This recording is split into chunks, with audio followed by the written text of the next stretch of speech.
to talk you through some of the things you can expect to see during your first week here and to help you get started down this new and exciting career path. Now, I want you to forget anything you may have heard about the old location, you know. Some people still have a somewhat negative impression of the company. That old restaurant was kind of left to rot for quite a while, but I want to reassure you, Fazbear Entertainment is committed to family fun and above all, safety. They've spent a small fortune on these new animatronics. Facial recognition, advanced mobility. They even let them walk around during the day. Isn't that neat? But most importantly, they're all tied into some kind of criminal database so they can detect a predator a mile away. Heck, we should be paying them to guard you. Now that being said, no new system is without its kink. You're only the second guard to work at that location. The first guy finished his week but complained about conditions. We switched him over to the day shift. So, hey, lucky you, right? Mainly he expressed concern that certain characters seemed to move around at night and even attempted to get into his office. Now, from what we know, that should be impossible. That restaurant should be the safest place on Earth. So while our engineers don't really have an explanation for this, the working theory is that the robots were never given a proper night mode. So when it gets quiet, they think they're in the wrong room. So then they go try to find where the people are, and in this case, that's your office. So our temporary solution is this. There's a music box over by the prize counter, and it's rigged to be wound up remotely. So just every once in a while, switch over to the prize counter video feed and wind it up for a few seconds. It doesn't seem to affect all of the animatronics, but it does affect one of them. And as for the rest of them, we have an even easier solution. You see, there may be a minor glitch in the system, something about the robot seeing you as an endoskeleton without his costume on and wanting to stuff you into the suit. So hey, we've given you an empty Freddy Fazbear head. Problem solved. You can put it on any time and leave it on for as long as you want. Eventually anything that wandered in will wander back out. Something else worth mentioning is kind of the quirky modern design of the building. You may have noticed there are no doors for you to close. But hey, you have lights, and even though your flashlight can run out of power, the building cannot. So don't worry about the place going dark. Well, I think that's it. You should be golden. Check the lights, put on the Freddy head if you need to. Keep the music box wound up. Piece of cake. Have a good night, and I'll talk to you tomorrow.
I told you your first night wouldn't be a problem. You're a natural.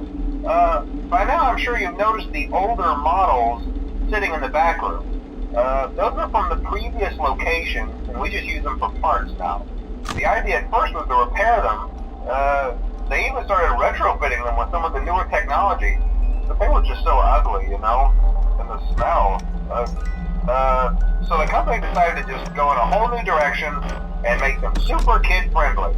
Those older ones shouldn't be able to walk around, but if they do, the whole Freddy head trick should work on them too, so whatever.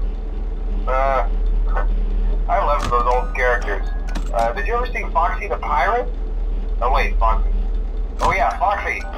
Hey listen, that one was always a bit twitchy. I'm not sure if the Freddy head trick will work on Foxy. If for some reason he activates during the night, and you see him standing at the far end of the hall, just flash your light at him from time to time. Those older models would always get disoriented with bright light. It would cause a system restart or something. Come to think of it, you might want to try that on any room where something undesirable might be. It might hold him in place for a few seconds. That glitch might have carried over to the newer models too. One more thing, don't forget the music box. I'll be honest, I never liked that puppet thing. It's always thinking, and it can go anywhere. I don't think the Freddy mask will fool it, so just don't forget the music box. Anyway, I'm sure it won't be a problem. Have a good night, and I'll talk to you tomorrow.